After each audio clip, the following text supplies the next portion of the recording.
Okay, before we ask for a vote on this consent agenda, I want to give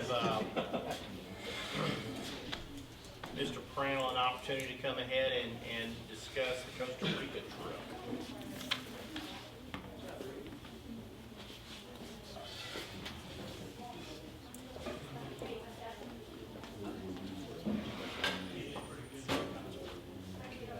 I don't know exactly what materials you got, but I think there was just kind of a summary paper and that listed kind of a form. Just listed some things like this. What's the, I think it's called the Spanish Academy?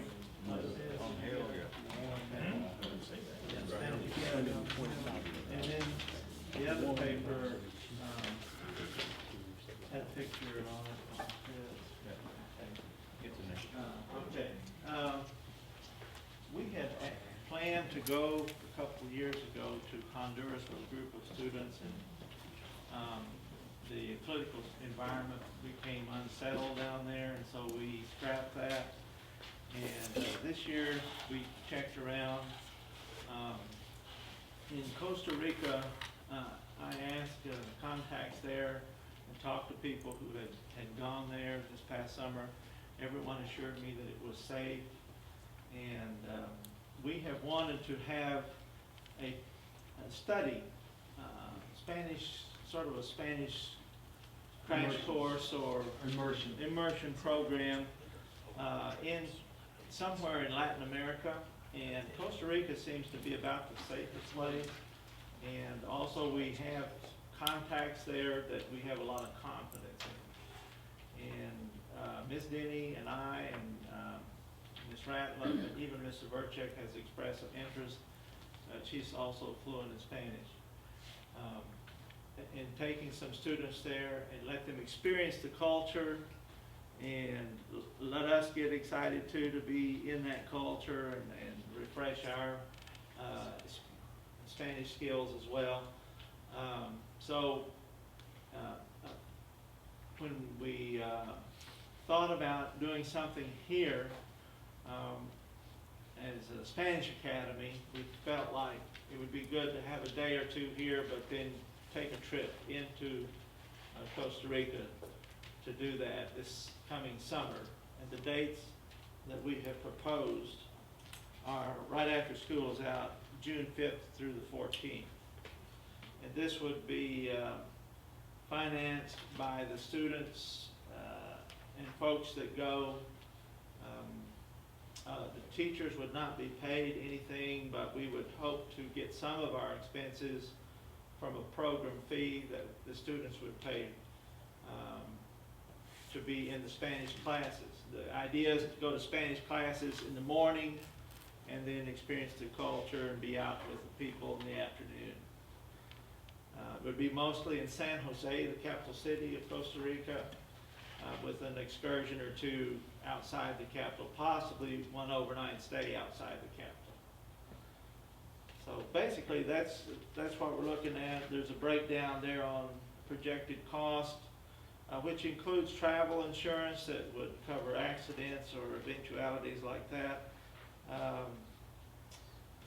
The total cost with airfare and this housing, meals, and transportation in Costa Rica would be $1,950.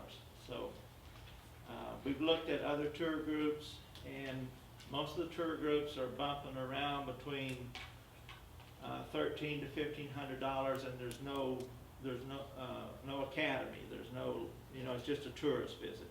And that's, it's not to diminish the value of that, but we'd like to have that time in the mornings of actually learning Spanish, intensified Spanish training, and then have the practical chance to use it in the afternoons and with some of the local people there that we could have a chance to be immersed in that environment. So that's what we have in mind. And of course, there is chance that's another school, in this case, I have a daughter, it's a Spanish teacher at DeKalb. She's interested in bringing a few students, her and her co-teacher there. But if they did, it would make it easier for us to get a group rate maybe by having a group that's large enough to get a group rate on airline tickets. But if they did, they would, DeKalb would have to be responsible for their students. Chapel Hill would have no liability for their staff or students. So that's what we're proposing. And I thought I would try to answer any questions if you have any about it.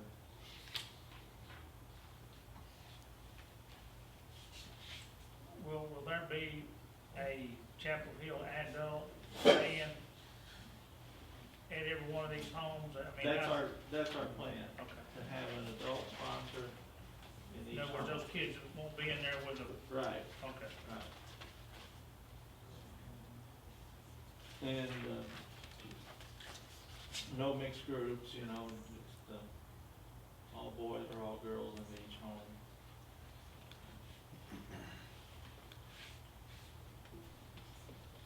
How many kids you think are going out of this? Last time when we talked about doing this, we had about 40 kids that signed up, and then whenever it came time to turn in money, they thinned down to about 2, so. I don't think it'll be a big group, you know, and of course, we're gonna have as teachers a criteria for getting to go, not just have the money, but you have to stay out of trouble and have to be, you know, demonstrate that you're committed to serious interest in learning Spanish, and make it clear to them that it's not just a sightseeing tour. It's an academy. You know, we're just doing the academy mostly there in Costa Rica. 1950 is per person. Per person, yes. And who's responsible for that? Is there? The students have to pay it themselves, the cost. or any adults that are going, if they're taking the classes. The only people that would not have to pay the program fee, which is $300, would just be instructors. And we have to come up either out of the program fee or our own money, the necessary funds to pay for our housing, and which would be the same as theirs. The $1,000 program, or the $1,000 housing fee, transportation, and everything it covers. The travel insurance, everything the students pay except that $300.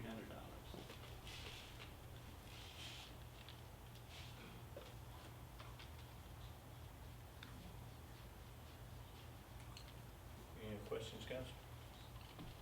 What are we doing right now?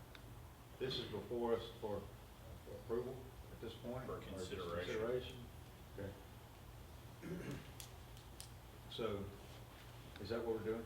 You're not looking for a motion to make any decision? I don't know that I'm ready to make one, but I mean, I don't want to delay the process if we're just hearing Mr. Prano present this and we're looking over it. We're gonna get back together later and conclude, or what? Well, I think they are asking for approval for the overnight trips, are you not? Yes. The thing is that, we need to get started with it. We haven't presented it to the students yet, but they need to know pretty soon if they're gonna want to go, because if they have to raise that much money, then the time is of the essence. And would like to let the folks in Costa Rica know, they've already agreed to do it for this, with this budget. They say they can do it. But I'd like to let them know as soon as we can. I mean, I'm new on the board, why would we not? I don't know what you think about it. My biggest concern is, they're gonna pay for the money is the student safety. And that's my concern. And I don't know anything about the situation in Costa Rica. I know a couple of years ago, we talked about Honduras. It was unsettled. Costa Rica is a pretty stable country. And I don't know anything always about it. has.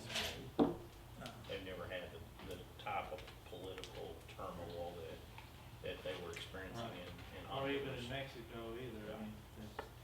no travel advisories or, Have you done one of these trips prior? yes, I took students to Spain a few years ago, But not to Costa Rica? not to Costa Rica, Okay. but I've made many trips to Honduras. In fact, I've been there twice in the last year, but I really would recommend taking a group there now, because I do think it is still, Yeah, my question's more related to your experience with a group Right. of students. So you've got that in Spain. Costa Rica and the group that you've talked to there that's willing to do it for this budget, is that an organization that's what they do? That's they're a business that puts They're this not, on? they're not a travel business, it's the man that's doing it is a teacher at the university, a language teacher. I've known him for many, many years, and he handles groups that come, but he's more of a missionary type person, but he is native Costa Rican. Okay. It's a private concern. Yeah.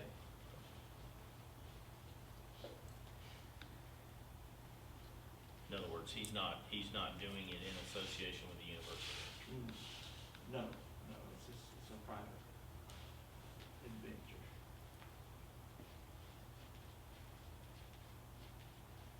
But we can certainly pull this out, or we can choose to table that particular portion of the consent agenda and move ahead with it if you guys have got concerns or other questions.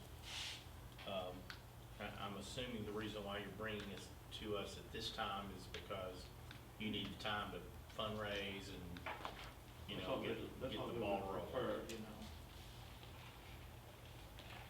What we've done in the past is we've approved these things, and sometimes they make, sometimes they don't make. You know, depends on how much support these kids can get.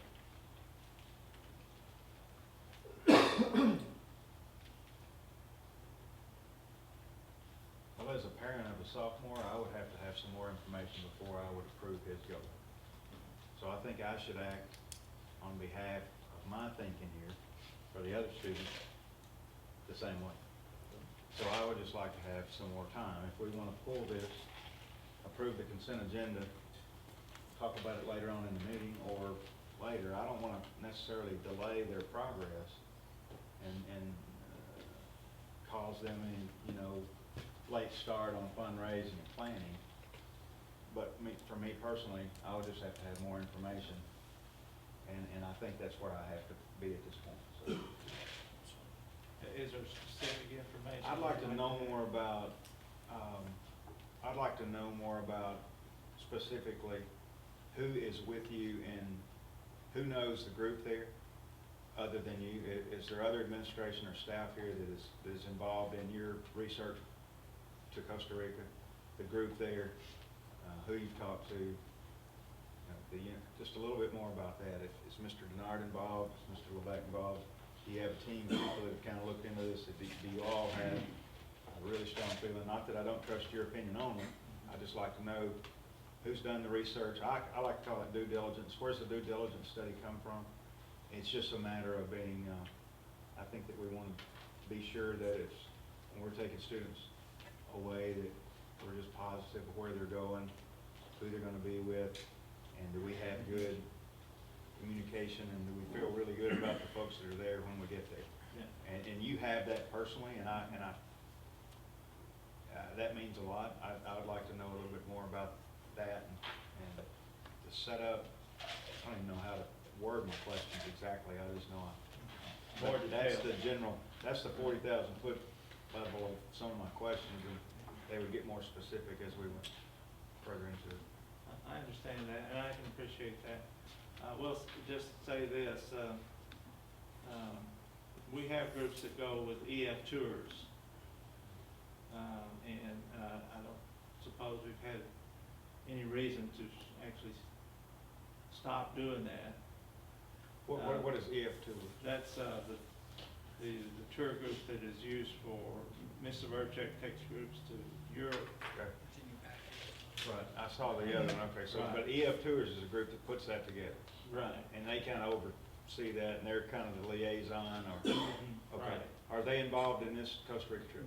They're not. Okay. They're not. But what I was gonna say is, I traveled with EF Tours Okay. when I took students to Spain. And when I came back, I was not as comfortable with their arrangements for homestays. And of course, on the tour to Europe, they don't stay in homes anyway, because they're touring, they're not doing a language immersion program. But I was not as comfortable with their homestay arrangements, even though we didn't have any problems, you know. But I could see a potential for problems, and that's why I didn't ask to repeat that tour. So I just wanted to let the board know that I am very aware of the safety of our students. And even though I didn't feel like that was as safe a situation as I would like, because it wasn't as supervised as it should be. And I just didn't have as much confidence in the people we were working with in Spain as I do in Costa Rica. So, I don't know, I'm not trying to convince you or asking you to take a vote tonight, but since I'm here and have the chance, I'll just say that I'm very aware of your concerns about our student safety. It was very important to me to not even, if I felt there was a potential for problems, that I wouldn't recommend the trip. So, Did they contact you about this opportunity? no, or they you- did not. You contacted them? We contacted them. Mind if I say Sure. something? This all stemmed from, when I first came in, I started trying to do Academy on the Hill, the summer programs. And I sent out an email to teachers saying, I'd love for y'all to do some enrichment projects in the summer with our kids, do different things, go different places, you know, bring stuff in. And that's where the robotics has kind of stemmed from, because we gained interest from kids when we did the satellite deal. And then we drove out to Happy, Texas, and let it go with all that. And basically, that was, I guess, the second year. And Mr. Prano, since then, has been working on these. And each summer, he comes to me with a proposal. And the last one he really worked hard on was the Honduras deal, and then that kind of fell apart. And so from that point on, he told me, he said, I've got to find someplace safer. I don't want to put our kids in that type of risk. And from that point on, he's been working really hard. He's made a lot of calls. He's done a lot of footwork to find and to build this. And if there's anybody that just meticulously goes through things, it's going to be Mr. Prano. And it's my opinion that I don't think that I would even consider y'all looking at this if I didn't think it was safe, because it's not only him, but I also trust Miss Denny to be along with them, and Miss Ratliff. And if Miss Verchek's going, she's experienced at the foreign travels as well. So I think that his connections there in Costa Rica, like he's saying, he has a more personal knowledge of their character than somebody that's putting on a tour company in a foreign country. And so that's why I feel comfortable about this situation. Right, it's not their business, and they didn't contact me hoping to make some money. You know, I asked them, would you be willing to do it, because I knew they were people I could trust. Have you checked with the State Department? There's no travel I advisory? did check it, there's no problems at all. I've talked to people that have come back from there this past summer, and I asked, of course, the contact right there in Costa Rica that we're dealing with, and was very upfront with him about our travel concerns. And if I could just read what he said.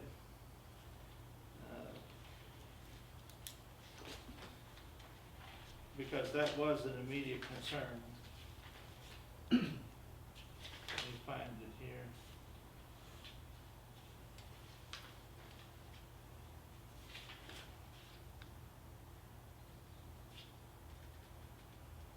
Well, okay, it says, I put safety is always a concern.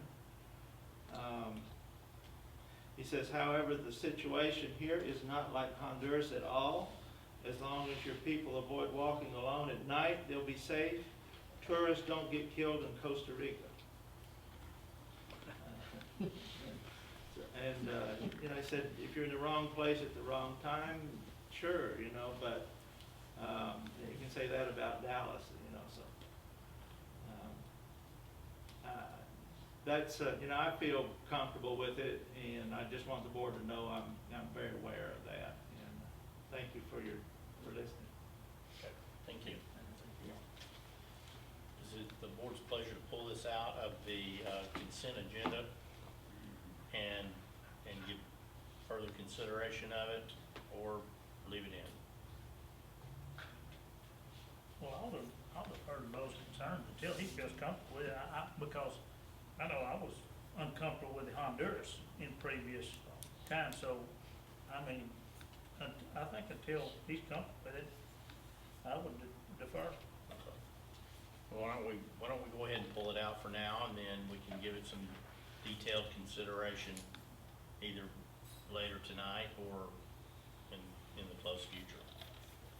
I'm fine with that. I'd like to finish the conversation if we could. I'd like for him to be able to make plans, and I've got a few more questions, but not a tremendous amount. And I appreciate what Mr. Bernard said, and some of those final statements I felt like kind of cleared up a few more of the things that I had questions on. I'd like to know a little bit about your specifics, Mr. Crandall, on what you felt like were unsafe and how you felt like that you were going to address those things in a previous trip that you felt like were unsupervised. So we don't have to do that right this minute, but I mean, I don't have a long way to go with it, and I don't want to hold up the process, but some of those things I think would be my questions that I would be asking if Ethan were going to be on the trip, and I think that's just the way I should approach it if any student here will.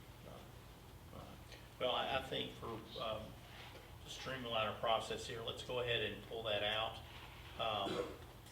And are you going to be available, Mr. Crandall, later in the meeting? Yes. Okay. Let's go ahead and put that a little further along in the meeting so we can get some of our other matters taken care of. Going ahead and pulling the overnight trip for Costa Rica out, I'm assuming you have had opportunity to see all the rest of the items in the consent agenda, and at this time I would ask for a motion to accept. Can I ask a question first? Are there other overnight stays in the, I saw other overnight stays. There are, They're in the consent agenda as well? yes. Has that been normal?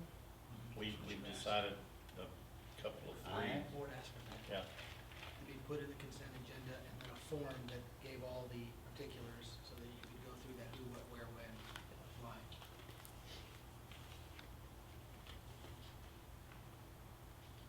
I don't know that you specifically asked for it. Board. Okay.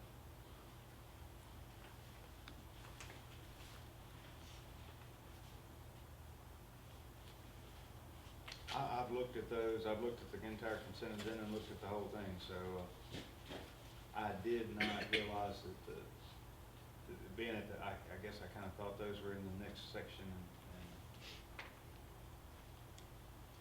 because we're talking about a trip to Paris, Florence, and Rome. That's the one with Ms. Burchett. Right, so, I mean, I don't know that I think it's fair to pull Mr. Prannell's out and leave Rome in there. Now, if the board asked that this be streamlined, I apologize for having made it.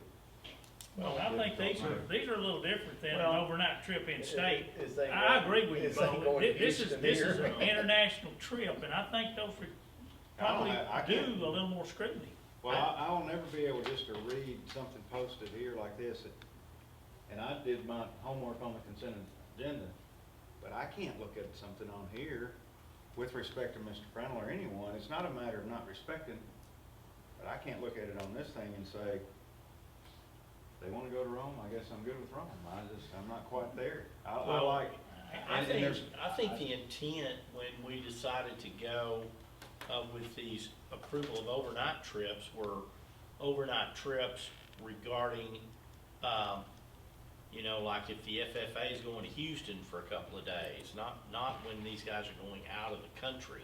think we need to make an exception, for these type of trips.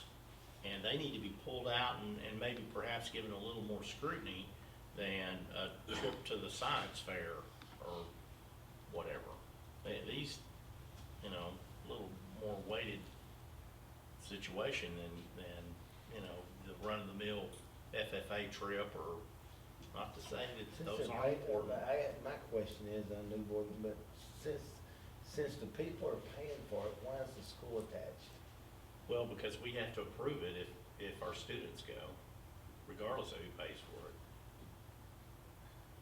They can't, It's a school-sponsored yeah, if it's a function, school, one that if we it's a would school-sponsored function, be so willing to sign off on is that we have to approve they it. have our support. I don't mind that, I just, Well, plus we still incur a little bit of liability.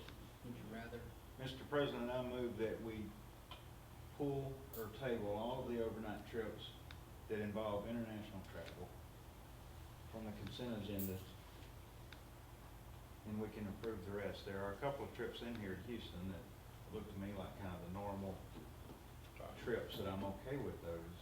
So, I'm not saying I'm not okay with these, but if we're sending students out of the country, I think that I think it bears some time to be sure that we're all on board and we feel like everybody's done the work that Mr. Brownell's done to prepare for it. I'll second that motion. very good. All in favor? 100%. Let's move on. That is, That being said, you want us to do due diligence. Mr. Denard, Yes, sir. need to have Ms. Severcek prepared, Good. and Mr. Prannell to some further, obviously he's tonight, so we can have further discussion here. But we're gonna need Ms. Severcek to come in front, and we can. 'cause You it's- definitely don't wanna hold up their plans. Well, I don't think we are. I think money is coming in. I don't think that's what Bo's saying. I think basically they are continuing on, but it's get everything answered. And so if there are some Yeah. particulars there, we can make those considerations and adjustments now. I agree. So we're not telling her to slow down, but we're getting all the particulars in I'm line. not saying no, it's just, tell us more about the trip. And we could do that with Lily at the next board meeting as well. And we could do that with Mr. Prannell at the next board meeting as well. well, we delved in, I think, enough with him. I think we could make an approval of that trip if we can get some questions answered tonight. I agree. Okay. So if you would, hang on, I think we can get you taken care of. But let's wait, I'll have her out there till the. But With that said, in the future, I think if we're going to have trips that are going to be going outside of the country, they need to be handled as an action item as opposed to a part of the consent agenda. I'm still cool with doing the regular overnight trips that do not involve international travel. I'm guessing Mr. Coach Grissom will probably want to go to potentially to Brown Rock for that mid-season cross-country trip that they It's the usually do. state. He usually goes to the state. Before that, He usually goes Oh, about it's like a mid-season regional? down there for a, no, it's an it's just a- invitational. it's just and a- yeah. But he likes to get the kids to run there. To just get be used to the familiar with course, the Right, course. and so those kind of trips, I think are perfect for the consent agenda. We know that, it's something we have history with. It's happened, and it's the same type,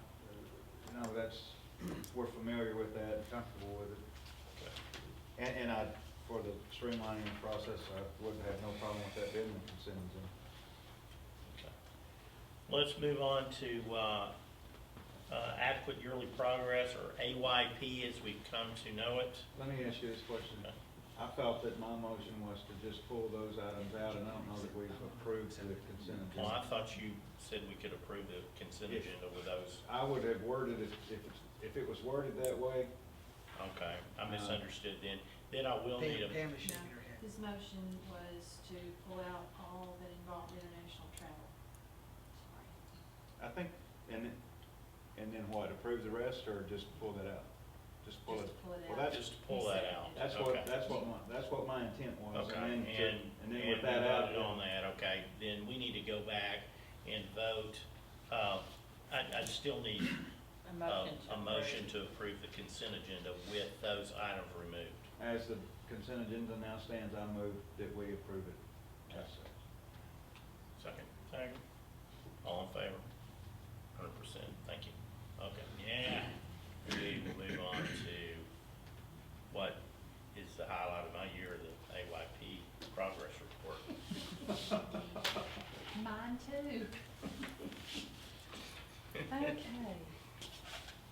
AYP, we'll make this, short and sweet.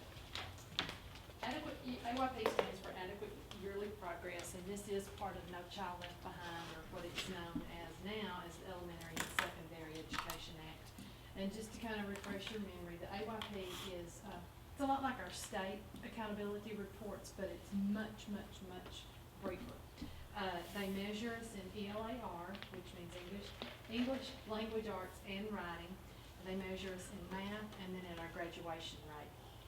Within those measures, they have two different measures. They measure us on performance and then on participation.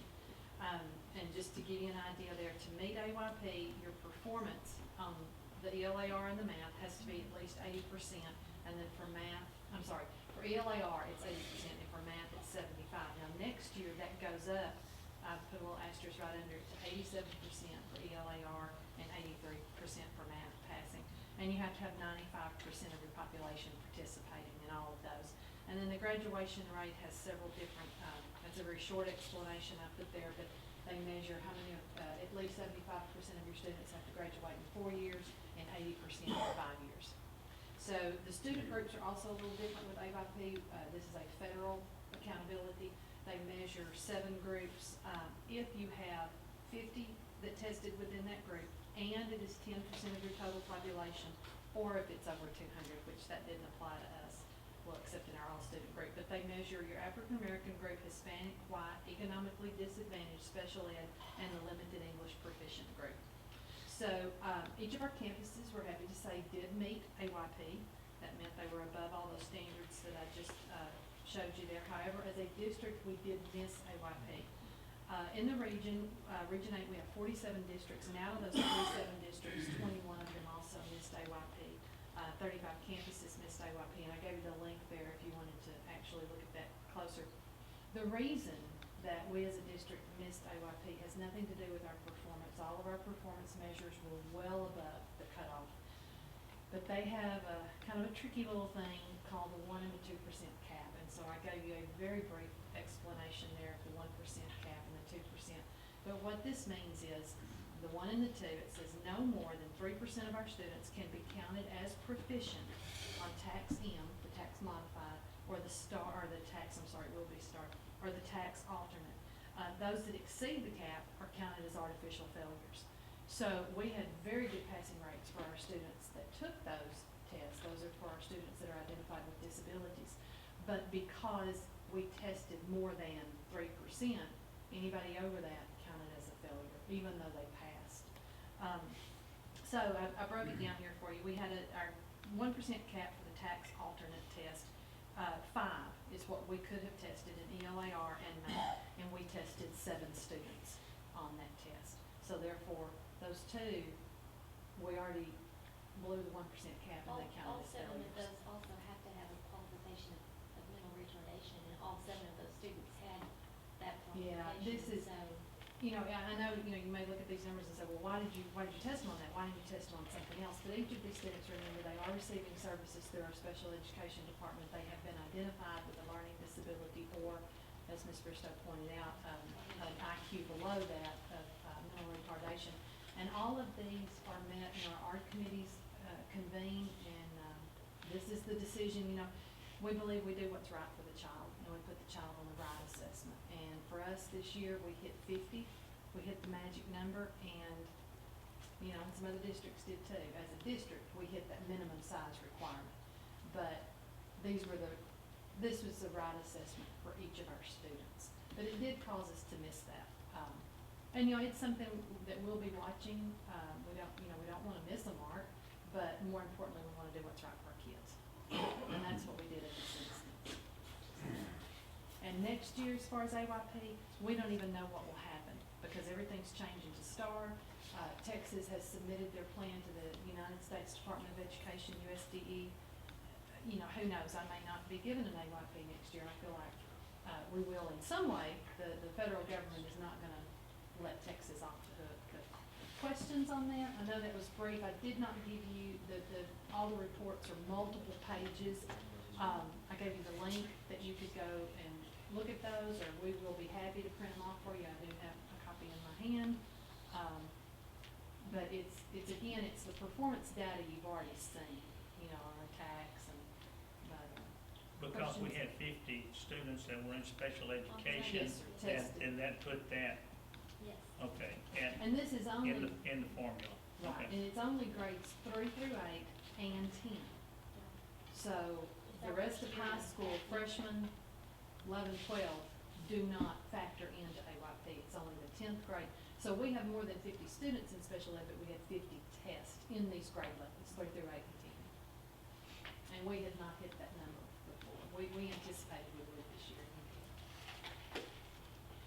Could I point out a couple of things? Do you mind?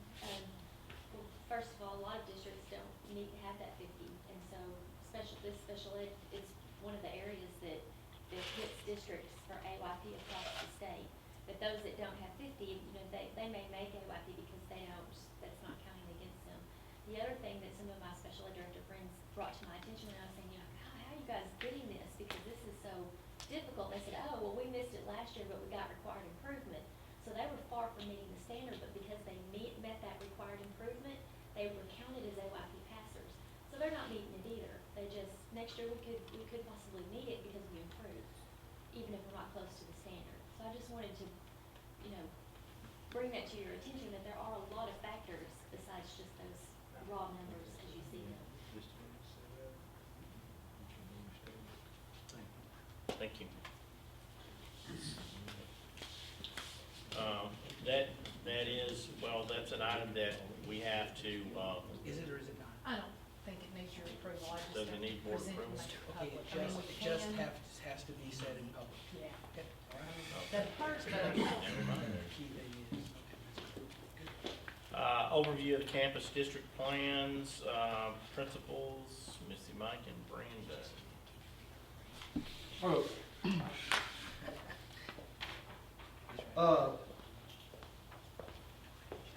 In your board books, you should have a kind of a overview of what the campus improvement plan is for a high school. We are in a transition period this year, moving from, I guess, the typical paper-based campus plan that you usually see on a principal's desk that just collects dust and they never refer to it, to a program called SNAP, which is an online system that is clearly driven by the comprehensive needs assessments. So, and through that process, through Region 8, there's a lot of input from stakeholders. There's surveys that we're getting out to teachers, to students, to parents, that then come back in and feed in rubrics that are basically color-coded with red, yellow, or green, and you can quickly see areas that you need to improve, which will then drive your campus improvement plans. The Site-Based Decision Committee has already met once this year, and from that process, we kind of retooled some of our goals.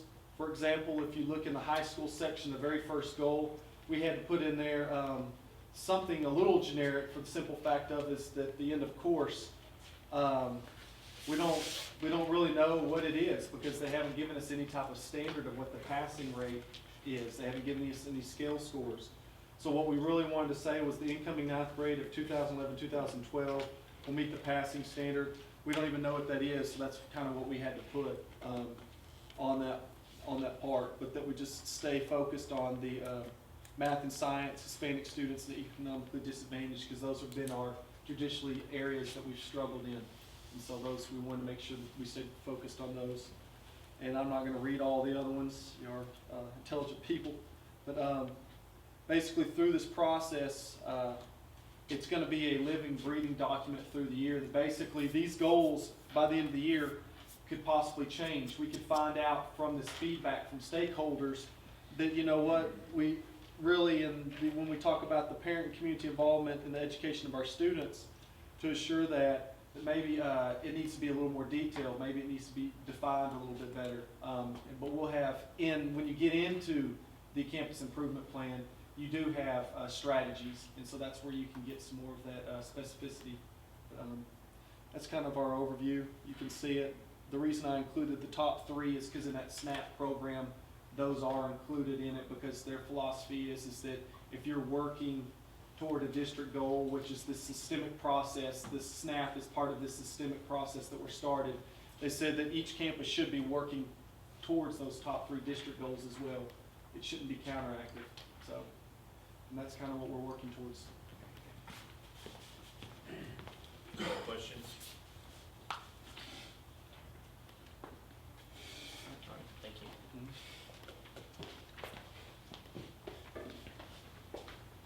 Okay, well, we got one-page summary. A lot of the same things that Brandon had said, we've had to take out what we met last week, I believe, and we took out all references to tax and replaced them with STAR. The STAR standards we tried to embed in our campus improvement plan, but like what Brandon was saying, we don't really know what those standards are yet. So we opted to try to keep the standards that we established for the tax test, which may mean that they're obsolete, but and again, they might be close to the target, since none of us know at this point what those standards are going to be. So rather than not have any standards at all, we decided we'd just keep what we had for tax, but the terminology and the things such as that would be replaced with STAR. We've made changes with our RTI program as it is impacted and mentioned in our campus improvement plan, and so we had to make changes to that. For example, we went from a RTI lab to, we created RTI classes that our teachers now run instead of a dedicated RTI person. And since that impacted one of our goals, we actually had to include that in our campus improvement plan. We also wanted to include the DMAC as our disaggregate tool, particularly targeting our subpopulations in math and science. We replaced in our campus improvement plan, we had a 4-year tax comparison chart, and we replaced it with a 5-year DMAC data table that basically showed results over the last 5 years with our student populations. And again, as that impacts the goals and objectives that we listed in the campus improvement plan. We wanted to continue, we had quite a bit of discussion about this, we wanted to continue our C-scope thrust. We thought it would be even more important now with the curriculum, given the fact that we're told that STAR for junior high is going to be much more rigorous than the old tax test. And we felt like the implementation rubric that we had last year was still very much in play, still very much needed if we were going to meet those higher goals and those higher, more rigorous standards on the test. And we did go through and we did review all of our goals and all our objectives. We did not wholesale change any of our goals or objectives, but we did tweak and make changes to some of them. And then we did the same for all of the pieces of our goals and objectives, such as the strategies for improvement, resource allocation, etc. Our committee, our site-based committee, we felt that we were somewhat shooting in the dark because we did not know, the final resolution of STAR and how that was going to,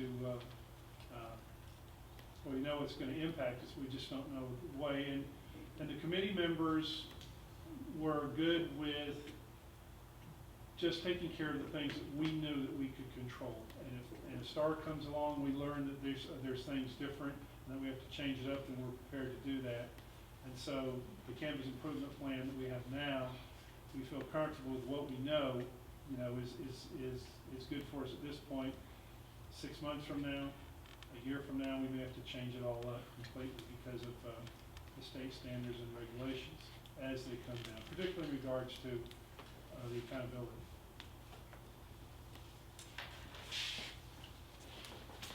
Well, I do believe Brandon and Mike covered it. They're good. The big changes I'm not gonna go through, I'm like Brandon going through the new process of going into the SNAP, so we are going into a new way to put in our campus improvement plan. So the big changes you're gonna see on the elementaries. We're gonna continue with the, student improvement. This is a very unique year because it doesn't count, for accountability, so it gives us a lot of room to really study our rigor, knowing that we don't have that, test, the accountability of exemplary, whatever, looming over our head. And by doing that, we're gonna look at the professional development, where to go with that. We are gonna focus on, because our weakest area, based on the data, was, in reading in our subtop of Hispanic, so we're gonna make sure that we focus on that. One of the biggest changes is gonna be in meeting the diverse needs of our students, because the way that our program, and with this budget year, the way that things have changed, of putting GT back in the classroom, and putting our Tier 1 intervention back into the classroom, and Science Lab back into the classroom, is juggling that and making sure that we still go above and beyond for the students. And that's the good thing about our faculty, is that they're gonna make sure that they do it or die. So they're that kind of person. One of the, going through this and setting up this campus and plan, one of the biggest needs that the teachers did focus on is they really wanted more technology within the classroom, so we're gonna look at that. And we've already started that process of it, and Stuart's been helping us get iPods into the classroom, for centers, and helping with that kind of stuff. And then another thing that you will see new will be under the safety goal, will be a new playground for pre-K, and that will be shipped tomorrow and should be delivered in the next 5 to 7 days. I'm just gonna ask a general question to the three of you. Do you remember in the past, you know, when we went from TEKS to TAX and TAX to STAR, it didn't seem like we were in the dark in the past when we went from one accounting system to another accounting system. Am I remembering that correctly? Butch, you're shaking your head. And I think they're dealing with so many different things, of not just changing tests, but you're dealing with the budget cut year of cutting 178 people from TEA. So probably 178 people who had a little knowledge of maybe a little something, and everybody had a little piece of the pie, and now no one has a piece of the pie, and they're trying to put it together.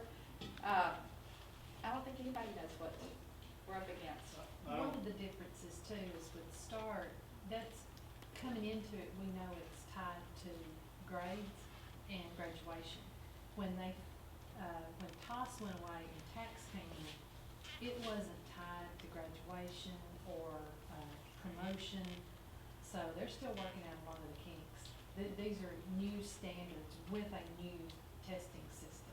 One of the rule of thumbs that someone threw out in a workshop the other day at Region 8 was, look at your commended percentages, and that will be your passing percentages for STAR, which is kind of. So if you're not commended, you're not passing. I think every time you go from one testing system to the next, every one I've ever experienced, there's always uncertainty. But I think if your point is that, is there a lot more this time? Yeah, there's a bunch. Matter of fact, when we were at the TASSP conference in Austin, you went to one of the sessions, I went to 2 that were being put on by TEA staffers concerning STAR and some of the changes. And every time we asked them questions, they referred back to the old tax and TEKS, and they couldn't answer the questions. They would say, we'll have to get back to you on that, but in the meantime, here's what we've done in the past with the tax test. And so they didn't even know. Or another response you would get is, oh, that's a good question, let me write that down and I'll take it back to TEA. So they truly do not know. I mean, we will be the guinea pig this year, and then they'll learn from how the testing turns I out. think we knew when TOS phased out and TAX came in, we knew the passing standard. We started 2 sim below, 1 sim below, and then we finally got the panel rec to see we don't know this time. I think we knew, didn't we know, Butch? From TOS to TAX, we knew the passing standard. Well, and here's the point I'm going to.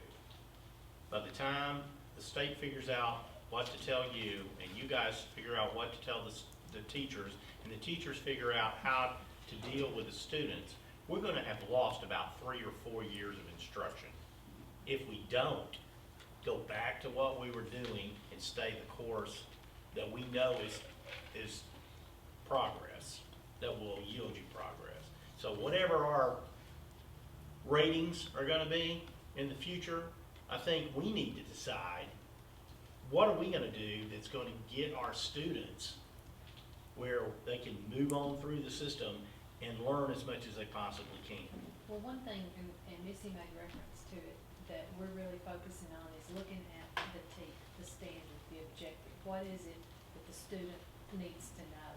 And I don't think we're really focusing that much on the test, because we don't know what the test is gonna be. But we're focusing on, the cognitive rigor within each of those student expectations, and that's, the verb, whether they've got to identify something, analyze something, evaluate, and that ties back to Bloom's taxonomy. So that's really where our focus in professional development and with our teachers and on each campus is. I know I saw an email today that Brandon had sent to all of his teachers and just reminded them, hey, it's the cognitive rigor is your assessment matching the verb that was in that student expectation. So that's the way we're trying to tackle it, is we don't know what the assessment will look like, but we do know the standards. And so Seems we're like the just- teachers are gonna get to teach one year, huh? They're so nervous about what it's gonna be. I understand, but since you don't know, that they're just gonna teach and give them what they need. But really, in all honesty, that's what I've taught, since I've been here, I've told the teachers, if you produce exemplary lessons, the test will take care of itself. If you're following those TEKS and you're really pushing the cognitive rigor in those classes, the test will take care of itself. And no matter what they throw at you, we're doing better than 95% of the rest of the state. So we're doing good, and our kids they're getting a quality education.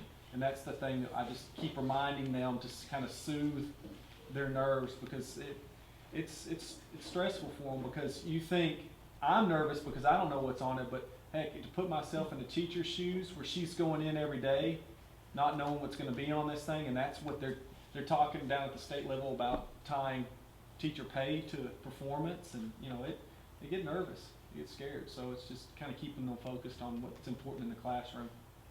I think we ought to keep our mindset of the dog wagging the tail instead of the tail wagging the dog.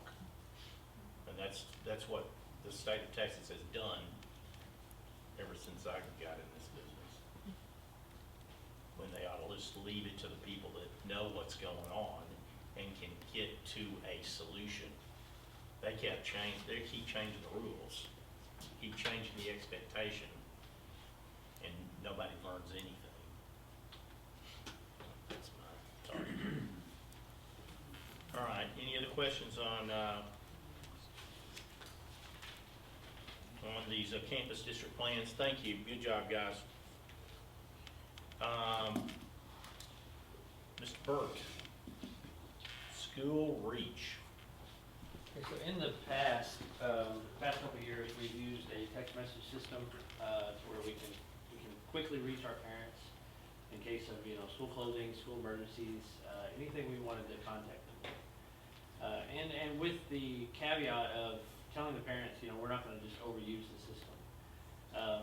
So I found Mr. Levesque and I found a company called School Reach, and it's one of the many parent communication systems out there that will kind of bring that to the next level for us. So we met with School Reach, and they seem to have the best product. And what School Reach will do is it integrates with our student information system, technically. And if one of the many things it can do is attendance. If a student is absent at 10 o'clock each day, it'll call the parents of the absent students and say, hey, just a heads up, your student was absent this morning. If we so desire, that's one of the features. The coaches can have accounts to where if they have their group of kids, they want to notify just those parents, hey, the basketball game has been moved, or there's been something that happens with sports, they can quickly notify. And this is not just through text messaging, it's also through, it'll make phone calls.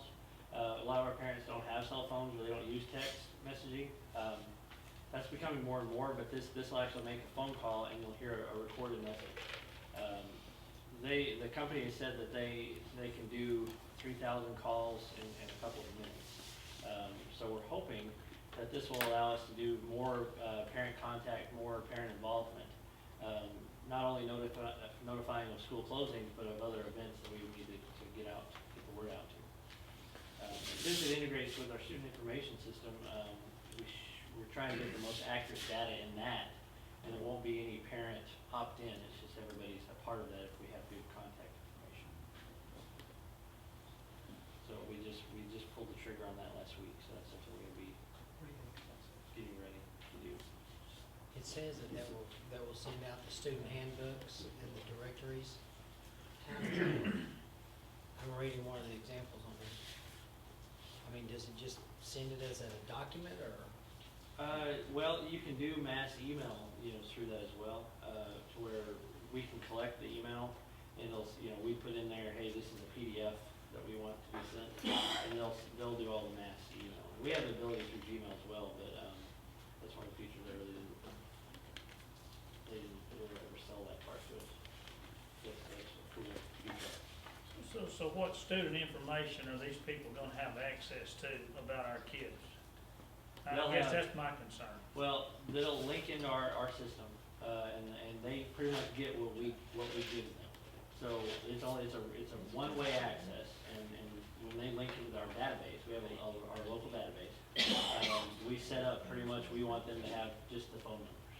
So they wouldn't even get student IDs, they would get, the student ID would be, hidden when it goes across. So that information is gonna travel, but it's gonna be encrypted to where they won't be able to read the student ID. To where when we log on, we would see the data that they have.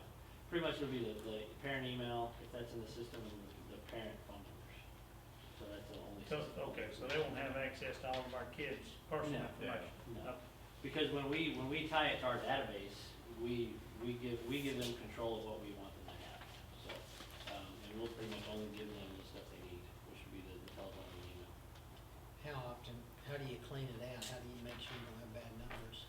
Well, and that's the part where we have to work with the principals and the secretaries to say, as those enrollment packets come in, the big packages we fill out every year, we have to get the good data in the system and verify that throughout the year, which maybe hasn't been done as well as it needs to. So maybe that's going to be another plus. Is this will enhance that, because with the text messaging, we were having, we tell the parents, hey, you're gonna opt into this, so we were pretty much guaranteed a good number unless they changed their number. With this, we have to verify and make sure we're getting good stuff.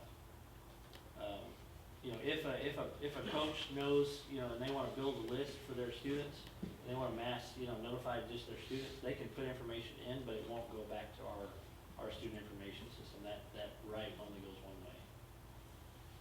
So that's gonna be the trick, is making sure we get good data at all of the campuses. This this $1.85 per student, that's per year, correct? Yes, sir. And looking at some of the other systems, their school messenger, they wanted close to $3 per kid, plus you had to pay for staff.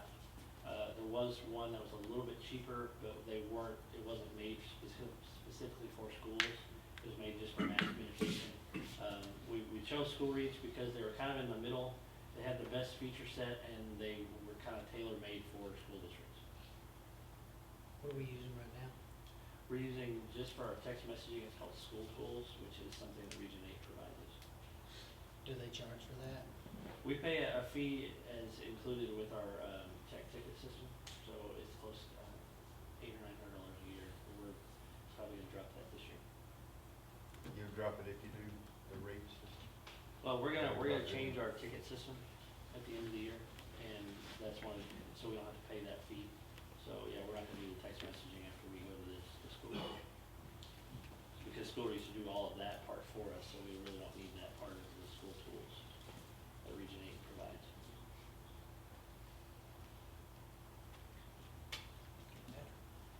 And really, the text messaging was just kind of an add-on to the ticket system. So we just kind of found that one day, and that was there, and not many schools use that part of it. We use the heck out of it, so.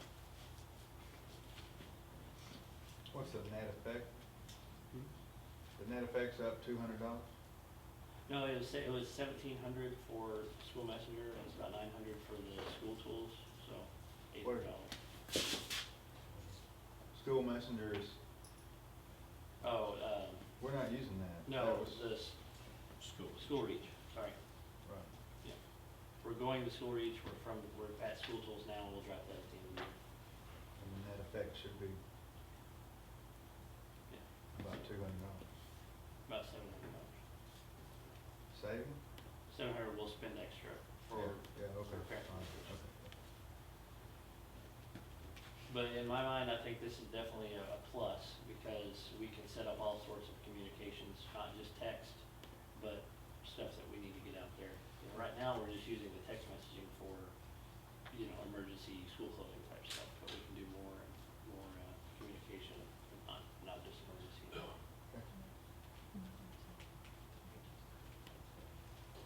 And yeah, and like Pam said, this is all title funds, so we paid for it all at Title I. Title I for parental involvement, and we weren't able to do that with the previous, so really, our net, whatever, Yeah. it's gonna be, I mean, there'll be a total savings. Yeah, because the other came out of just technology funds. Are we looking for approval, or is this just a report? No, it's not approval. Not for that, just a FYI. Thank you, sir. We'll start using it pretty soon, so. Cool. All right, thanks. All right, thank you. Okay, the waiver application for early release, staff development, general and content-based. This will require approval. We've filled out a waiver here, or the application to request the waiver. This is, I think, last month or so, Debbie had mentioned it. This is something we do every year. It's pretty routine. We request from the state, and this is an expedited waiver, so approval is basically guaranteed, that we have 2 additional staff development days and waive 2 student days. That's why they call it a waiver day, and we are requesting that for 3 school years out. We also go ahead, we've not used this, but I always go ahead and request it because you never know what could come up and we might need it. They can give us up to 2 more student waiver days for professional development in the area of English language, arts, math, science, or social studies. So like I say, right now, we don't have those days in the calendar, but as we find more out about STAR perhaps, or whatever, you know, we would have those days available.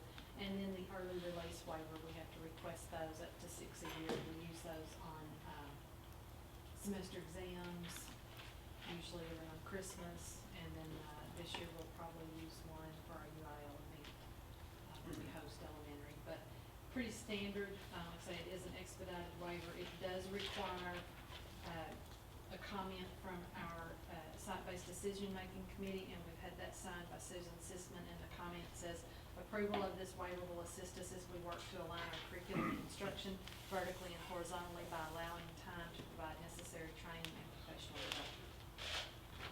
So, questions? Make a motion to approve. Second. Did you get that? All in favor? 100%. Thank you. Here's your sign. I do need your signature.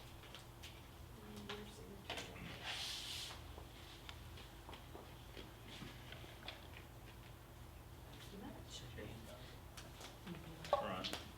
Dyslexia Penny Land, Mrs. Christopher. Are we gonna need approval on this? Yes. Basically, every year we have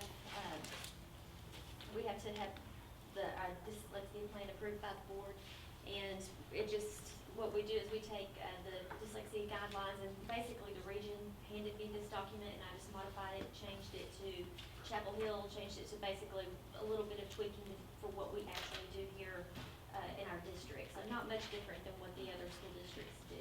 So this is, like I said, this but mostly came from Region 8. It just is modified to fit our needs. But I put in there, in your copy, it shows that what our policy is that the school board does have to approve this and stand behind what we do as far as our dyslexia procedures. And for those of you who are new on the board, I just want to kind of explain where we've been in the last 5 years. When I came here, our dyslexia program was, well, we did not have a teacher. We had no way to assess students for dyslexia, which is one of our requirements. We are required to assess. And we had students that were coming from the elementary campus over to the high school campus to watch videotapes. That was their dyslexia instruction. We now have 3 people who can give assessments, anytime we qualify a student as having dyslexia, at least 2 of us look at that and evaluate and determine if that child really does have those characteristics before we label them with the disorder. And then once we label them as having dyslexia, we have a program on the elementary school, which Ms. Parental, who is here today, And she does a fabulous job. knocks it out. She's been to the training, she's done several years of instruction. The program itself, I wrote a little blurb, actually I didn't write that, I pulled that out of the MTA, the description of it, what MTA is. And it is a program that has been around for years and years and years. It's highly recognized, highly effective. It's a research-based program. And I feel very confident with, not only with the program itself and its results across the state, but with what the ladies have done with this and just seeing the improvement in our kids, jumping serious grade levels after just, short periods of time. So we are very proud to have what we feel is a very good dyslexic program here in our school now, and it's legit now. So we're excited about that. But this is our plan. It basically outlines what we have. I gave you a list of who does what on that little sheet that I wrote up. And if you have any other questions, I'd be glad to answer questions about that. How many kiddos do you have in that right now? Ms. Pringle, about how many do you have on your? I was afraid you'd Yeah. I think there's about 25. I know that when I looked at the beginning of the school year, it always ends up that I end up having like what a full classroom would be, but I have an individual. Not all of those students that are in her MTA program have been officially diagnosed. We also use that as kind of an intervention. So most of them have been diagnosed as having dyslexia. But there are a handful of kids that exhibit some of the characteristics of dyslexia or have some of the areas that we feel like that program would be very beneficial to them. And so we'll place them in there just to see if they respond to that intervention. So at the high school, or at the junior high, we have, I think about 10, we have about 10 kids there. We might not have that many now. The problem that we ran into, usually you don't serve kids in junior high, but the problem we ran into is we were so many years without good solid instruction and without identifying kids. We identified a bunch of kids with dyslexia in 5th grade, like one of the first years that we started doing the identification process, which put our kids in a late, you really want to identify at about 2nd grade and start intervening then. So we didn't start hitting them until about 5th grade, and it's a good about 3 or 4 year program. Yeah, it makes a big difference. Depends on the because- kid. So that's why we still have kids in junior high that are in the program. Eventually, we will not have that many students in the junior high program once we filter through. So your hope is to catch that And at yes, very kindergarten, often. 1st grade, Yes. and then they're out of it by the time. 2nd grade is pretty much right around the average when you really start maybe the end of 1st grade, beginning of 2nd grade, that's the best time to catch them. And I really don't like you to do the assessment too much on below second Yeah. graders. So that's. I have my first grade group, one of them. And some of those 1st graders, they may not be dyslexic, they may just have a lot of tendencies, and we feel like, okay, this program works for phonemic awareness, it works for, mostly phonemic awareness. But if they have real deficits in that area and it shows up on the TPRI, we may put them in with Ms. Prantle, and if they may respond favorably and move forward and not go through the full program. Or they may truly be dyslexic, and we've already been hitting it at an early age.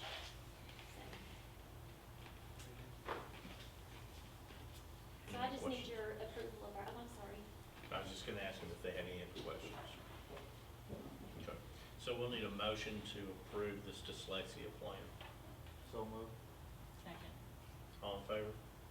100%. Thank you.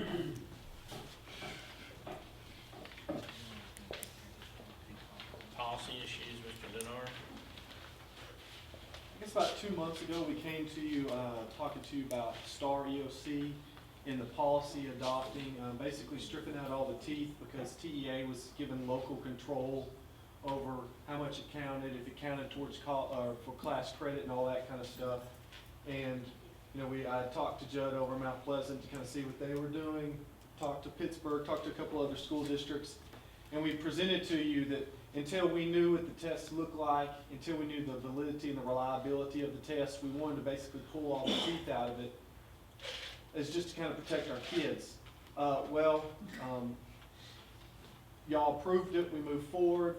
Then when TASB got that information, they bounced back an email to us saying, we have some bad news for you. TEA's just started everything over. They're gonna send out new starting points, and y'all are gonna have to hold up on adopting that policy. Because now they're telling us that it will count as course credit, and that 15% is the legitimate thing. So Ms. Chambers, you were talking about your frustration earlier. I guess the thing that really gets me is that they pushed this thing through with the idea that a lot of legislators were okay with it because they were gonna give some local control for a while. And then it got pushed through, and now we're being told that, no, that's not the case. We don't even know what the test looks like, and they're telling us by the end of the year this kid could get credit or not credit for the class. So it's a little frustrating for us right now, but we gotta move forward. So we're just, right now, this is just an informative information for you to let you know that that's what's happened. That's why the policy isn't gonna change online, and that we'll be getting back to you at a later date to kind of tell you what TEA is sending out to the districts on all the kind of the nuts and bolts of what they're expecting.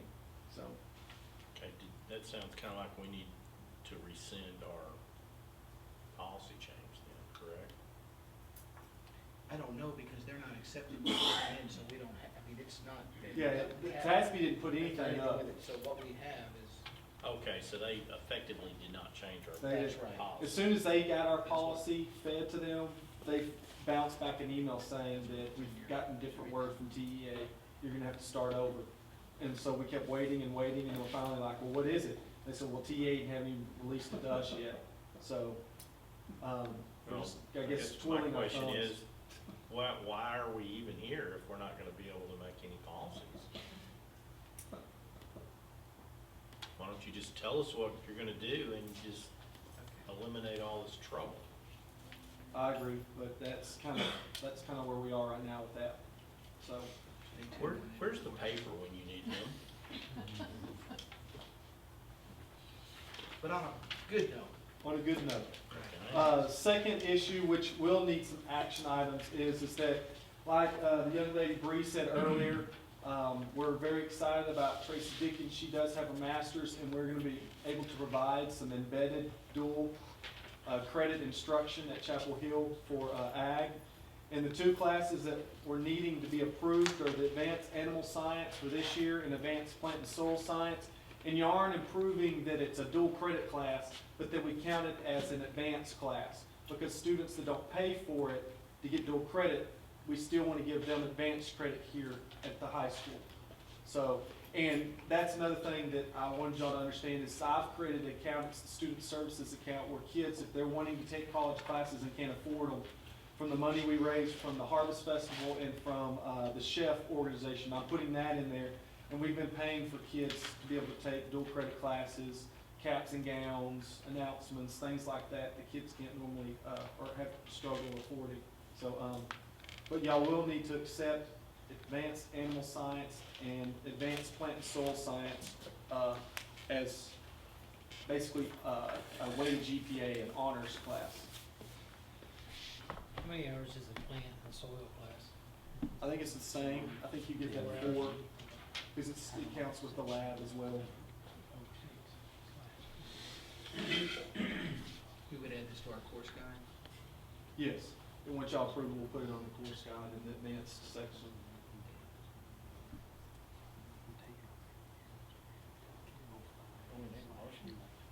I'll move with that. I second. All in favor? 100%? Thank you. Okay, instead of moving on to 7 and 8, I would like to, at this time, take a short 10-minute break, and then when we come back, have Mr. Prantle back.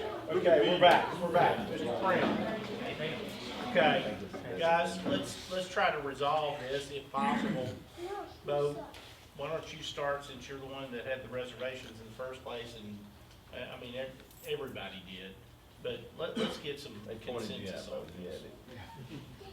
All right, kind of where we left off and what I was asking is just, I was interested in your observations of the EF tour in another country and the in-home stays you felt like weren't as supervised as they could be. Specifically, without divulging anything that you might feel like you should, but kind of what does that mean, and how do you anticipate being able to address that in a way that the Costa Rica trip wouldn't, that you would feel more secure in the kids' Right. home? Excellent question, because I don't mind to be specific about Okay. what concerned me.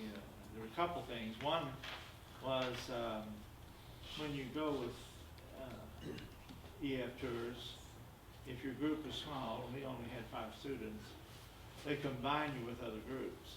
Well, and they're from, it could be from anywhere in the United States. I mean, I knew that some group leaders didn't have the same standards that we did. Some of them told me their kids were sexually active and they knew it. You know, that's cause for concern. We didn't want anything like that. And also the students had to get back and forth on their own to the homes without adult supervision. And the people who did this was a commercial enterprise, and I just imagined that house parents did this regularly, and that they could have motivations for not telling you everything that goes on, because that would end their involvement. If I don't know that anything went on with our students, and we were pretty selective about who went, and that's one of the things that the teachers and I talked about that are going, that we will have a criteria. We'd be very careful who that we would want to go or allow to go, but and it's not the same as what Ms. Severchek is doing with the students, because they don't even have these homestays. They don't have to go to travel like that. But we were there for 18 days in Salamanca, and in all fairness, when we got that, you know, I've had students come to me years later and say it's the best thing they ever did in their life. But as a sponsor, I was one to be very aware of what could happen, not place our students in a situation where they would not be completely safe. When Mr. Denard challenged us about this, the Academy on the Hill, the thing I appreciated was that he wanted to do extraordinary things. You know, we are a small school, but that doesn't mean we can't do some world-class things.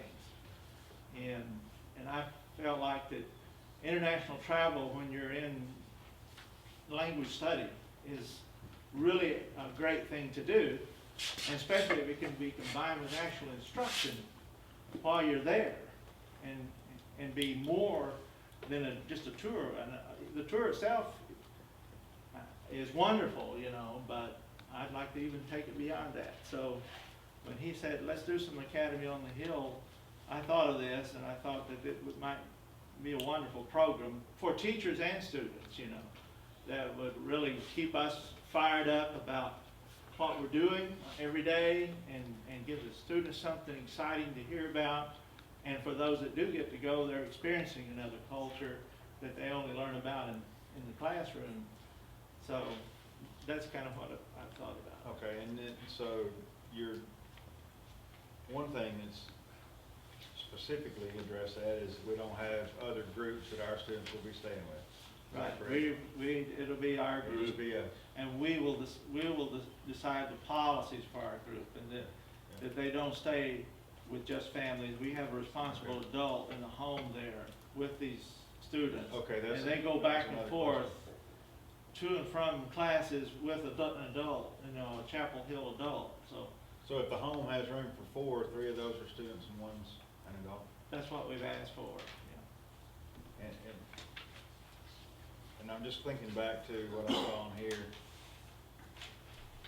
Is there one adult going for every 3 students? Will you be able to continue that ratio in the home? I think so. I think that we won't have more than 3 or 4 students per adult. That's what I'm thinking.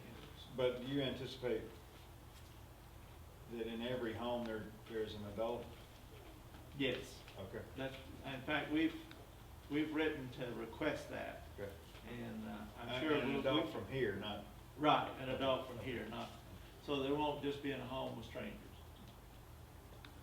and that adult will be responsible for the kids commuting, whether it's Right. whatever fashion. Right, if they pick us up on a bus, or if we have to ride a public transportation, they wouldn't have to be on the bus alone, you Good. know.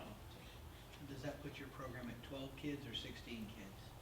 I mean, if it's you, Miss Ratliff, and Miss Denny, and is it Miss Shirley too? No, surely. So it's just 3, so that. And possibly, Severcek. It's a virgin. Yeah, possibly So he's got a number, Yeah. right? Yeah, that's what I was, the only thing is, I don't wanna get, I'm not trying to pin you down to anything on that necessarily, but if we're gonna say there's an adult in the home, I'd rather us say before you left that there's not gonna be an adult in every home. If the ratio turns out where we're gonna have one deal that doesn't make it, we got too many kids, we only have four adults, and we've got, 14 kids. Something in there is gonna, unless you can put more than 3 kids per home, but that's just something that I would rather not, let's come back from Costa Rica and have had an incident, and well, that was one of the homes that we couldn't put an adult in, and we all thought, time out, we thought there, so just, like, I'm not trying to say that approval hinges on that, but I would just ask that if that ratio is not gonna be able to allow, that we would know that before you went there, just so that in the event something happens, we're not finding that out on the backside. Other than that, my questions are answered at this point, and I think it's good adults going, and I think they're gonna take care of every one of the kids, make great decisions. I'd just like to go on record and say that if it gets to the point where we have so many kids and we can't find adults, I'll go myself, just because I don't want the kids to miss an opportunity like this. I think it's a great opportunity, and I appreciate the push, because it would be very easy just to not do these kind of things. You got plenty to do already, so who needs something this in-depth and involved? So I think we appreciate that, and appreciate the depth of planning that you've had so far to make sure that it goes well. So that's fine. Make most. Mike, did you, Oh, you good? and listen, I'm fine, I just wanted Bo to have his questions answered, because I mean, I had similar concerns. I had a daughter that went on the Spain trip, and I think there were some house parents that weren't as, and then you find out this after the fact, that weren't as diligent in their house parent duties.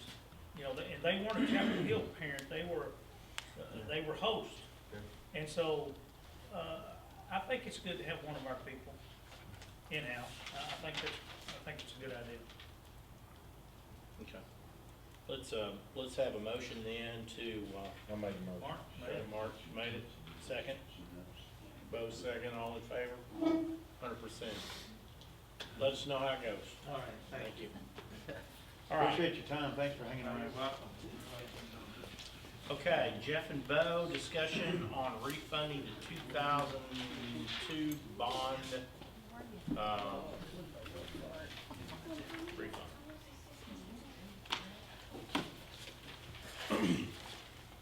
Okay, I think what y'all have in front of you is a preliminary, called the preliminary bond refunding analysis. This is from Southwest Securities. Basically. Back up one second, Jeff. Well, I'm gonna start it first. Go ahead. Okay, well, what I was gonna say is, give us a background of how we got here. Okay. That's what I'm gonna do, and now I'll explain this sheet. Basically through, the contact we've made, Mark made through, QSCB, we have been afforded an opportunity, and they presented it to us in that Chapel Hill has the ability to refinance or refund a, INS debt that we have, the 2002 bond that we have. It's actually eligible August 15th of 2013. 12, sorry, yeah, sorry. Anyway, at the end of this coming year, or we call it the end of the coming year because that's when the last payment is made on that bond. This has the ability and possibility, with rates as they are now, to save current taxpayers. There's several different scenarios that could play out. Right now, well, we'll get into that in a minute, but basically what we're looking at is the ability to refinance, similar to somebody, a layman's person is refinancing their house at the lower rate. You're gonna save either per month, or you could take it off the end and keep the payments the same, and then knock a year off, or knock 2 years off. Those are the two possibilities of structure. The way it would work is we would refund it, and you have basically three options because it is so far out. You have scenario one, which scenario one is to do an advanced refunding, which is do it right now. The rates are where they're at. They possibly will go up in the future. They might not. They may go down a little bit. We don't know. We're going to take our savings that we see in the market right now up front. The other scenario is to wait till approximately July 2012, because it takes approximately a month, and then do what they call a current refunding. And this would, scenario two would mean you would just wait till next year, and if the rates are the same, there's a possibility of having a greater amount of savings for the taxpayer. And then there's scenario three where you would have a possibility of 0.5% uptick in the rates right now, and us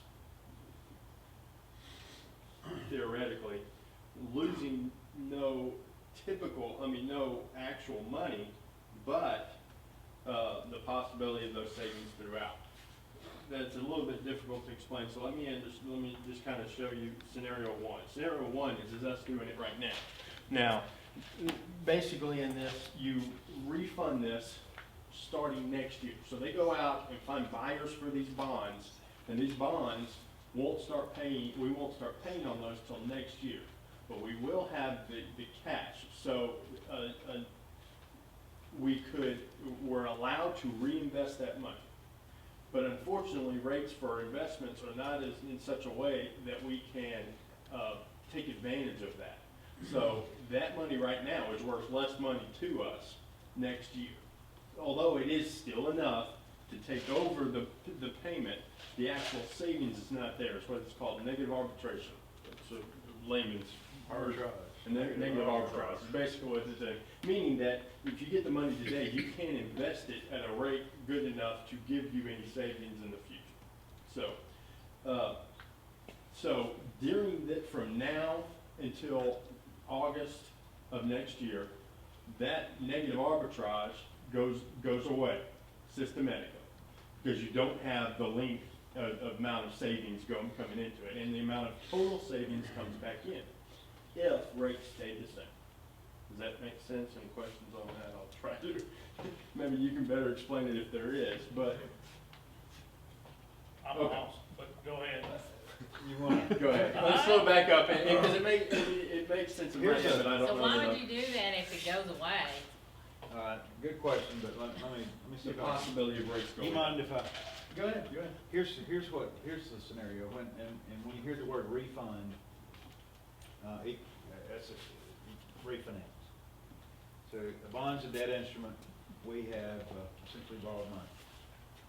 The bond is if you had financed your home, and you couldn't refinance that in 5 years. There was a date out there that you've got to keep this in place. That's August 15th of 2012. That's our call date. On a bond, it's a call date. These bonds are not callable until that date.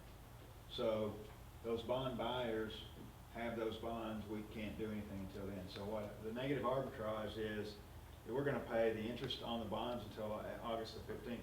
If we lock in the money for the if we go ahead and we're going to go ahead and essentially borrow another 2 million over here, we'll get that cash, what Jeff said, we can't invest that cash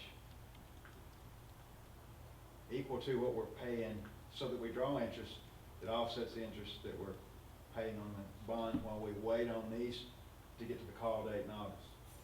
So there's gonna be a difference. So that's the negative arbitrage. You talking about the call date of August of next 2012? Yes. Yeah, so in other words. 11 months, Right. 12 months. Here's the whole question. The whole question is, interest rates are an all-time low. And so you can speculate on what they're gonna do. You either determine that right now, you wanna take that savings, because it's a bird in the hand, you can take that savings, and this goes directly to the taxpayer. The neat thing about this is that, Mark and Jeff found this thing and said, hey, let's take a look at it, but it's directly to the taxpayer. School district doesn't necessarily, we don't put more money in our pocket. It's a great way for us to save the taxpayers. This is dollar for dollar. Okay, if you'll notice on there, scenario number 1, if we were to do it right now, it's a total debt service savings of $262,000.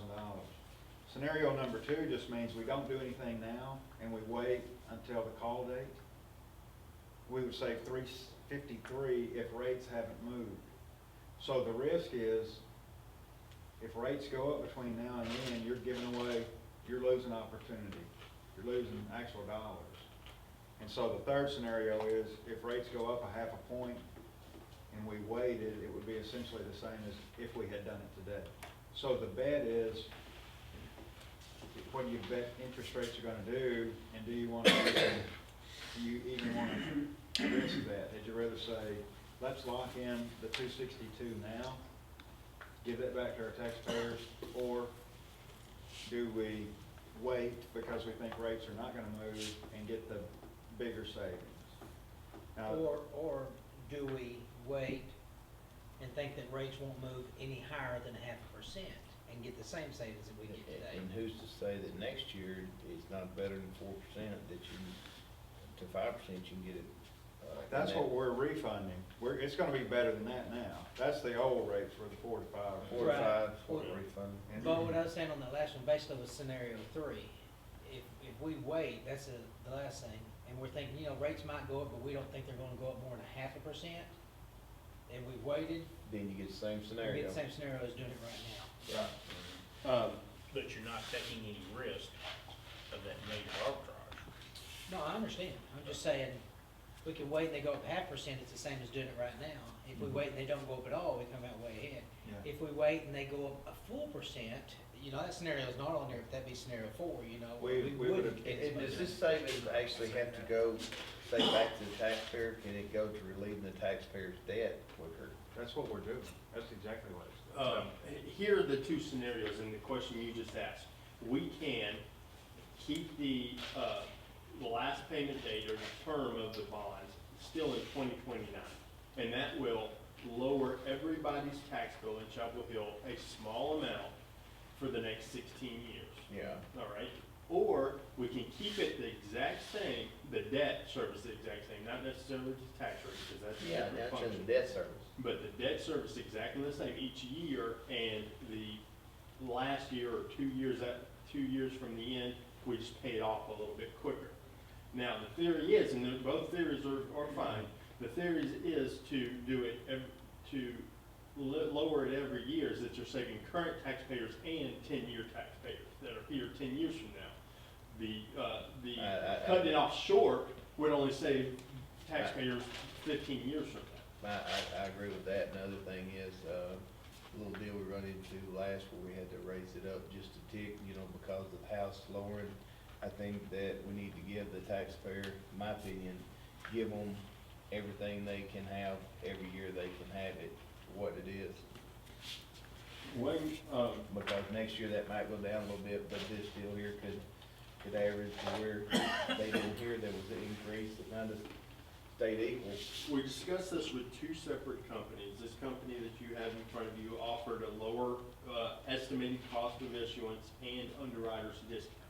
Now, these are estimates. We had to go when we went to do it, but they're pretty much, I mean, they're marking it off of what they're doing right now. Also, which provides for higher savings. Also, the numbers that you're seeing here, that, for example, in scenario one, if we did it right now, this is an IFA funded debt, which means the state pays 65% and Chapel Hill taxpayers pay 35%. In doing this, their savings is $262,000 over the 16 years. The state would actually save 65% and Chapel Hill saves 35% of that total. That's it, that's the way it has to work. I mean, the state's gonna lower their amount, they're gonna pay to us because our debt service per year lower. That, if we keep the payment the same and then lose it at the end, the state would gain it at the end, but our current taxpayers wouldn't get it either. So, estimate, if we did it today, the taxpayers are gonna save on average $10 to $15 per year in this scenario. For the next 16 years. For the next 16 years. How much? $10 to $15, that's on the average taxpayer home and things like that. Hey, if we done it at the end, most of us would get hooked that we would already turn over and our taxes would be locked. Like, oh, Jim, he wants it every year because he wouldn't benefit off the last bill. Because if I, Your taxes would be locked. I'm already 55 and mine, Be locked. you know, Jim wants his deal every year. mine's gonna be locked artificially high, and these guys are gonna be getting my big. There you go. But basically what you're looking at is the three scenarios. Now, Southwest Securities, another reason why we are presenting them to you is that they have a little bit different scenario. Not the other companies couldn't do this, but they offered this solution and the other ones did not. They can do what is called a board authorization for parameter refunding decision. Okay? It doesn't really make much sense, but basically what you can do is that the board, y'all, can decide, yes, this is something we want to do. You can do it now, or during this process, and this is where you give the authorization to Mark and Southwest Securities. They'll watch the market every day. Now, these bonds markets don't move like a stock market does. So we'll know, you know, kind of going forward what we're seeing. And you can set targets.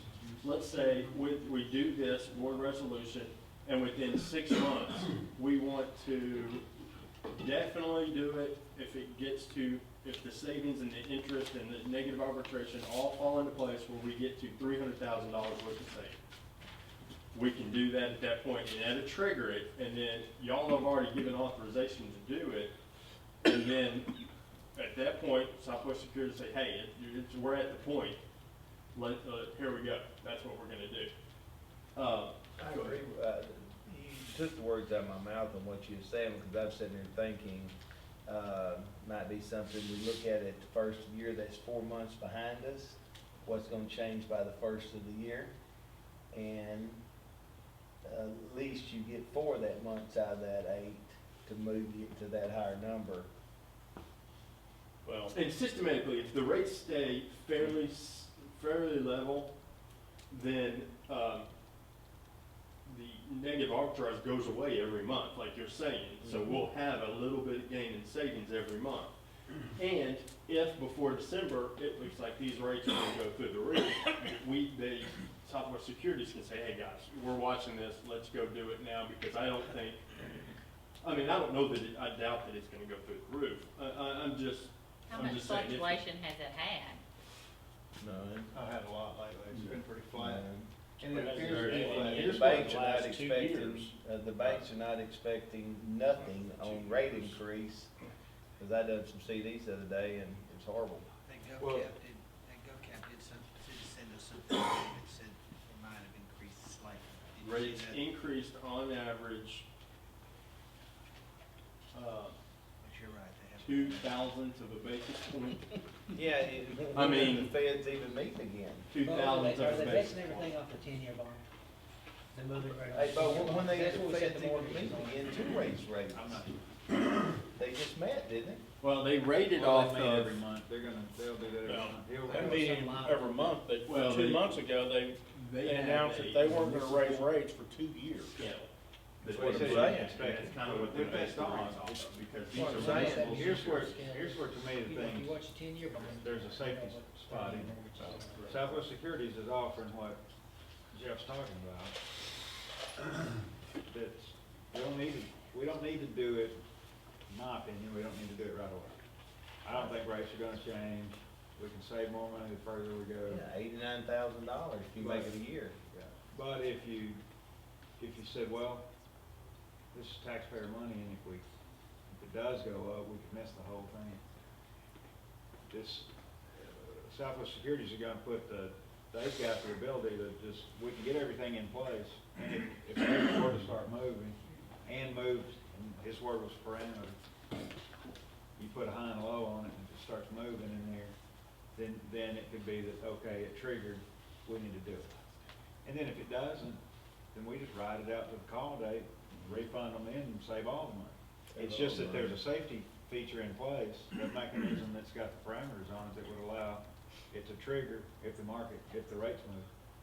It would be the same as if you called me and said, if I'd like to put a buy order in on Exxon at 70, if it gets down to that, I'd like for it to buy it, or if I own it and if it goes to 80, I wanna sell it. You don't have to watch it, we wouldn't have to watch it every day and worry about, but the parameters would be a board approved, inside parameters, and then we just ride it. And probably it goes to the call date and. I see what you're saying, and that's not a bad deal, so we don't lose it for the taxpayers of us sitting there watching it. You set the parameters and let it rock, and either we might luck out and save the 3-something, if not, you got the 2-something. Right. That's exactly. And you can And set you gonna these set the things- parameter at a half point, is what you say? Oh, I don't know, I didn't have a suggestion on Yeah. the parameters. Because if you're going a 0.5%, it might not even hit the 0.5% in the year's time.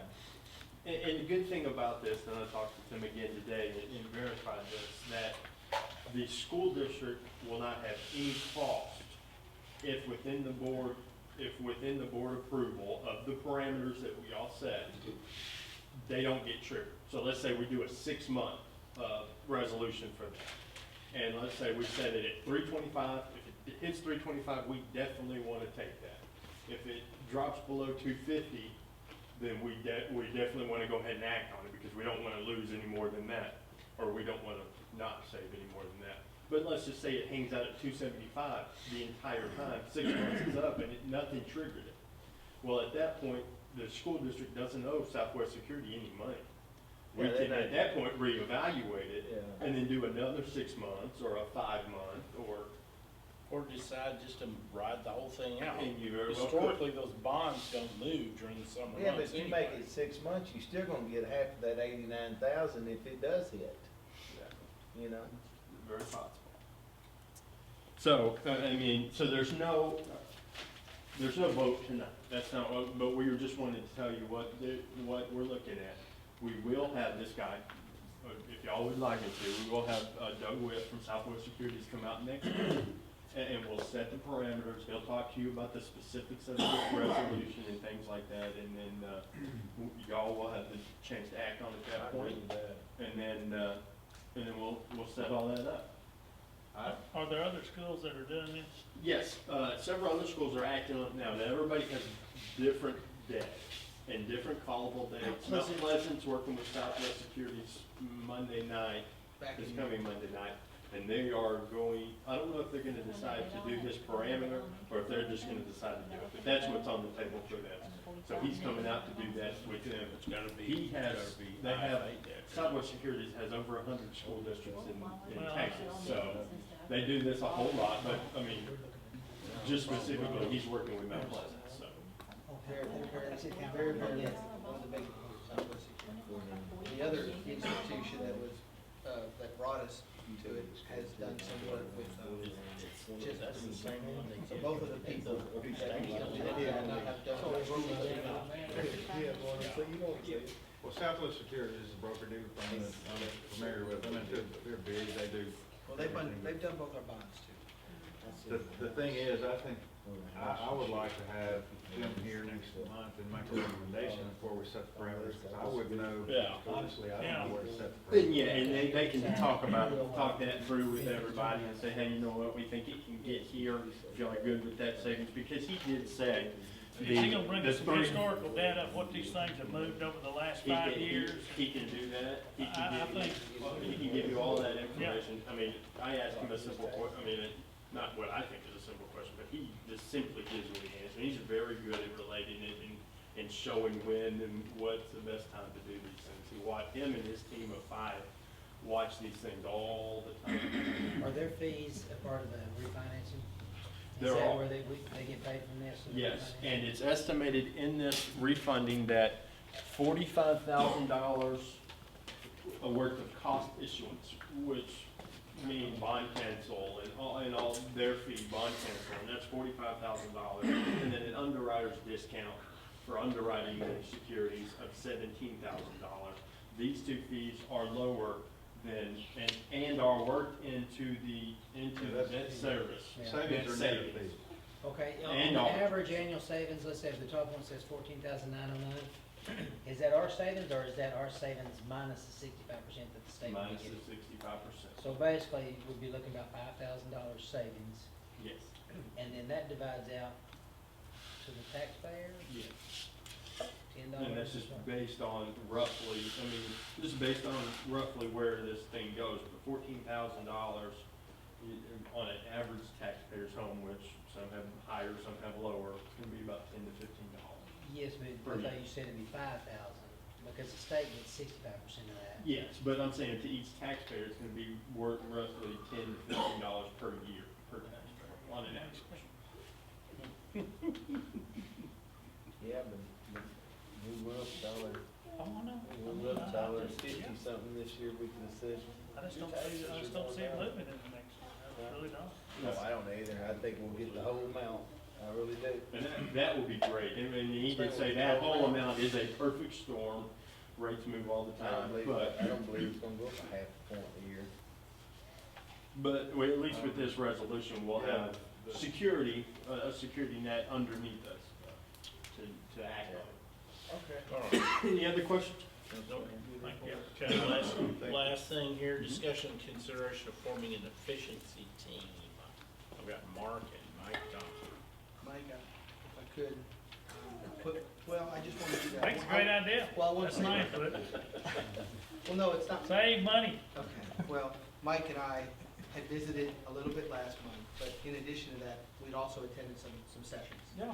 And so we were going to do the safety team anyway, because we have the top 3 goals. One is a safe and disciplined environment. So I'm rolling, just wanted to let you know, I'm kind of rolling the safety and also the energy and efficiency.